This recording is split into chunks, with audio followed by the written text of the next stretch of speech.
पोह्याचे cutlet करण्यासाठी मी 2 पाण्याने पोहे स्वच्छ धुवून घेतलेले आहे. त्यानंतर पोहे 15 मिनिटासाठी भिजत ठेवायचे. उकडलेला बटाटा घेऊन त्याच्यामध्ये सुरीच्या मदतीने काप करून घेतलेले आहे. त्याच्यामध्येच मी पाव चमचा हळद, अर्धा चमचा लाल तिखट, अर्धा चमचा जिरे, चाट मसाला, बारीक चिरलेला कांदा, बारीक चिरलेली कोथिंबीर आणि चवीनुसार मीठ टाकून हे सर्व आपण मळून घेणार आहोत. छान असा आपला गोळा तयार झाला की आपण त्याला कटलेटचा आकार देऊया. याची डिटेल्ड रेसिपी आपल्या चॅनलवर आहे, तुम्ही तिथे जाऊन पाहू शकता.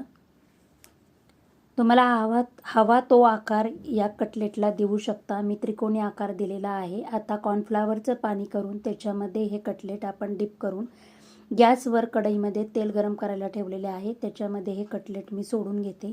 छान असे गोल्डन कलरवर आपले कटलेट तळले गेले की आपले पोह्याचे कटलेट तयार झाले. हे